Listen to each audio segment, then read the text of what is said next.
Hello everyone, good morning, welcome to my channel lovely Rikta. আর আমি রিক্তা চলেছি তোমাদের সামনে আমাদের একটি ব্লগ নিয়ে। আজ দিনটা হচ্ছে শুক্রবার দিন।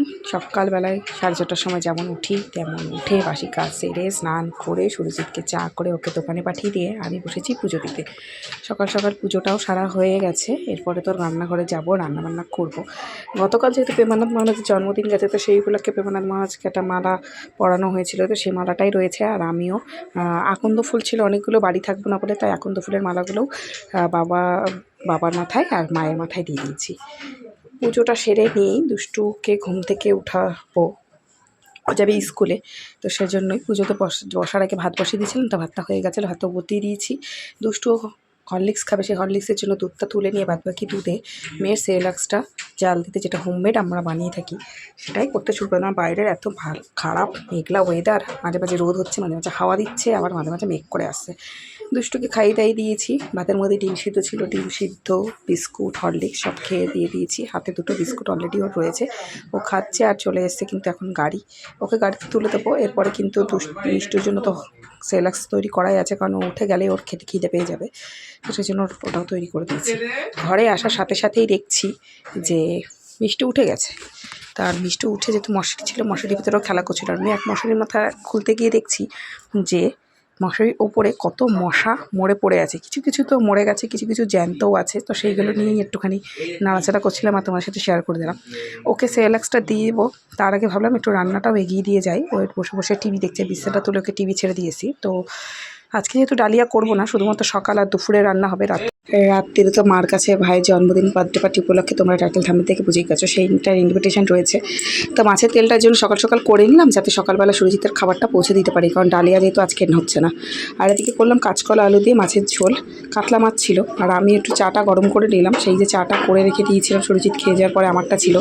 একবার চা, একটু বিস্কুট, একটু চানাচুর, আর তার সাথে মেয়ের বোতলে করে সেরেলাক্সটা নিয়ে চলে এসেছি। বলেছিলাম বিছনা তুলে ওকে টিভি ছেড়ে দিয়েছিলাম, আর ও ঠিক ওখানে বসে বসেই কিন্তু টিভি দেখছিল। তারপরে দুটো পার্সেল এসেছিলো, দুটো পার্সেল ভাবলাম ওপেন করি আর তোমার সাথে শেয়ার করে দিই এই ব্লগেই, কারণ ব্লগটা জানি না কতদূর কী শ্যুট করতে পারবো না পারবো। আমার এখন মানে ব্লগ না করতে করতে এমন একটা হ্যাবিট হয়ে গেছে, আজকাল ক্যামেরা অন করে ভিডিও শেয়ার করার কথা মনেই থাকে না। রিলসই কতদিন হয়ে গেল বানায় না, কোথাও ঘুরতে গেলে হয়তো কিছু হয়, নাহলে তো হয়ই না। তো দেখো একটাতে এসছে তো ডেনভারের 3টে কালারের ডিও, 3টে ডিওই আমার ভাইকে দেবো। ভাই চেয়েছিল, তো ভাইকে ভাবলাম বার্থডের দিনই যখন এসছে বার্থডের দিনই নিয়ে চলে যায়। আর এখানে এসছে মামা আর্থের দুটো শ্যাম্পু, ডিল চলছে, পুরো ডিলে শপিং করে নিয়েছি। আরও 3-4টে পার্সেল আসবে, সেগুলো এখনও পর্যন্ত এসে পৌঁছায়নি। আমি ওইদিকে তো সমস্ত কাজবাজ করছিলাম, রান্নাঘরের কাজবাজ মেটাচ্ছিলাম। আর ছোটোটা দেখো, এই যে এসির বাস্কটা, বড় বাস্কগুলো রয়েছে, এগুলো ঘরের মধ্যেই রেখেছিলাম যাতে পেসবোর্ডগুলোকে খুলে বিছনায় পাতবো, কিন্তু ওরা এটাকে টেন্ট হাউস বানিয়ে নিয়েছে, বড়টা ছোটোটা দুজনাই।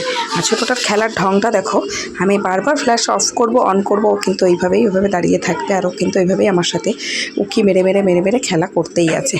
ওর খুব ভালো লাগে এটার মধ্যে খেলতে। আমি ফ্ল্যাশ অন করছি আর অফ করছি, আর ও আমার দিকে তাকাচ্ছে, আর ওইভাবে স্ট্যাচু হয়ে আছে। এক এক সময় তো এক এক রকম কাণ্ডও করে বসে থাকে ওইটুকুনি অন্ধকারের মধ্যে দিয়েই। আমি কিন্তু ওর সাথে এইভাবে মজা করে, ও দেখো কীভাবে শুয়েও পড়েছে। এই সমস্তই করেছিলাম। তারপর তো সুরজিৎ দোকান থেকে আসার পর, মেয়ে স্কুল থেকে আসার পর স্নান খাওয়া করে একটু টানা ঘুম দিয়ে নিয়েছিলাম। আর বাইরের ওয়েদার দেখো, যেমনটা ভাবা হয়েছিল ঠিক তেমনটাই, পুরো অন্ধকার করে এসেছে। আর প্রচুর জোরালো হাওয়াও ছেড়েছিল, এমনকি বৃষ্টিও পড়েছিল। বৃষ্টিটা শুরু হয়েছিল ঠিক 5:30টার থেকে, আর বৃষ্টিটা শেষ হয়ে গেছিলো 7টার মধ্যে। থ্যাঙ্ক গড হয়েছিল, কারণ আজকে এত বড় একটা দিন, বাড়িতে একটা অনুষ্ঠান, সেই 10 জন 5 জন যাইনি, অনুষ্ঠান হোক না কেন, বা অনুষ্ঠানের মধ্যে যদি ঝড় বৃষ্টি হয় কার ভালো লাগে, তার উপর যদি কারেন্ট না থাকে। তো সেই জন্যই ভেবেছিলাম যে যদি বৃষ্টিটা কমে যায় তো ভালোই। তো বাবা আমাকে বৃষ্টির মধ্যেই নিতে চলে এসেছিলো 6:30টার মধ্যেই। মেয়েরাও একটু ঘুমিয়ে নিয়েছিল। তারপর সবাইকে রেডি করিয়ে নিয়ে ব্যাগপত্র গুছিয়ে নিয়ে চলে গেলাম। যেহেতু শুক্রবার অনুষ্ঠান আর শনি রবি দুদিন স্কুল ছুটি থাকে, তো শনি রবিবারটা ওখানে থেকেই আসবো। অনেকদিন বাড়িতে যাওয়া হয় না, থাকা হয় না, তো ভাবলাম এই ফাঁকে থেকে আসি। তো বৃষ্টি যেহেতু কমে গেছিলো, কোনো অসুবিধা না। আর এখানে এসেই আমি ঘর দরের ডেকোরেশন শুরু করে দিয়েছিলাম। ভাই বলল যে দেখ সব বের করে রাখা আছে, তুই গুছিয়ে নে, আমি একটু ঠাকুরের পুজোটা দিয়ে ঠাকুরকে শয়ন দিয়ে দিই। তো ওদিকে শয়ন দিচ্ছিলো আর এরা এদিকে ড্রেসগুলো পরে এসেছিলো। আমি একবারেই রেডি করেই নিয়ে এসেছিলাম বাড়ির দিয়ে ড্রেস পরিয়ে, আর আমি নিজেও। তো ওদেরকে আর দুজনকে একটা কালো ম্যাচিং ড্রেস পরিয়ে দিয়েছিলাম। আর সমস্ত গেস্ট আসা শুরু হয়ে গেছে। বেলুন টেলুন দিয়ে যেটুকুনি পেরেছি আমি নিজে হাতের ডেকোরেশন করে দিচ্ছি। বাবা কেকটা কিনে নিয়ে এসেছিলো আর সবাই এখন বসে গেছে। এখন হচ্ছে কেক কাটিং। ভাইয়ের এবার কিন্তু 20 ইয়ার বার্থডে পার্টি হচ্ছে। তো সমস্ত যত আত্মীয় স্বজনরা আছে ছোট্ট করে 30-35 জনের মতন করে অনুষ্ঠানটা করা হয়েছিল। যেটুকুনি পেরেছি ক্যামেরা অন করে করে করে ভিডিওটা শেয়ার করেছি তোমাদের সাথে। তো ব্যাস এই হলো। এবার আমার ছোটোটাও রেগে গেছিলো যে ওরা দুজন কেন ফু দিয়ে নিভিয়ে দিল, আমি কেন নিবালাম না। তো সেই জন্য তারপর ভাই তো কেকটা কাটলো। কেকটা কাটার পরে কেক সব ডিস্ট্রিবিউটটা করে ফেললাম। তারপরে তো এক ব্যাচ করে যেতে আমাদের ঘরে জায়গা বসা খুবই কম। তো 5 জনের বেশি করে করে নিচে বসানো যাচ্ছিল না। তো 5 জন করে করে করে করে যদি 35 জনকে খাওয়ানো যায় তো মিনিমাম অনেক 6-7 ব্যাচ এর কাছাকাছি খেতে হবে। আর কেকটা কাটাতে কাটাতেই মোটামুটি 8টা 10-15 বেজে গেছিলো। ওয়েদার ভালোর কারণে সমস্ত মানুষজন এসেছিলো। প্রায় আমরা দিনকে রাত থেকে 12টা বেজে গেছিলো আমাদের অনুষ্ঠান শেষ করতে করতে।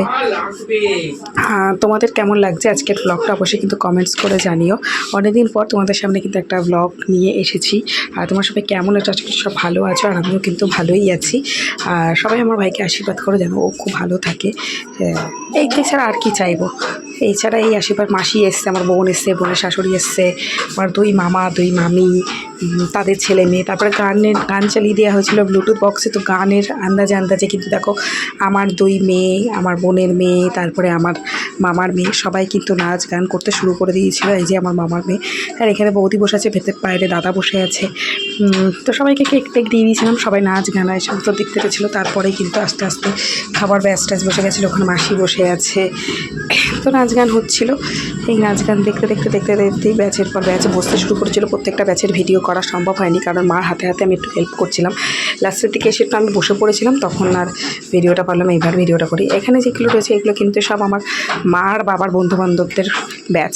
তো দেখো সমস্ত পাড়ার লোকজন চলে গেছে। সবার লাস্ট এসছে সুরজিতের কাজ ছিল, কাজ মিটিয়ে এসেছে। সুরজিৎ খেতে বসেছে। এখন আমি ড্রেস চেঞ্জ করবো, তারপরে আমি খাবো, খেয়ে ঘুমাবো। আর এখানে বসে পড়েছে শুধু ভাই, আমার ছোটো মামি, ছোটো মামার মেয়ে, আমার মেয়ে, সব কটা। এগুলো হলো লাস্ট মানুষজন, আমাদের নিজেদের মানুষ কটায়। তো আজকের ভিডিওটা এই পর্যন্ত। কেমন লাগলো অবশ্যই কমেন্টস করে জানাও। ভালো লাগলে please like, do, share and subscribe my channel. দেখা হবে খুব শীঘ্রই নতুন একটি ভিডিওর সাথে। ততদিন সুস্থ থেকো, ভালো থেকো এবং আমাকে এইভাবে সাপোর্ট করতে থেকো। Tata, bye bye, good night.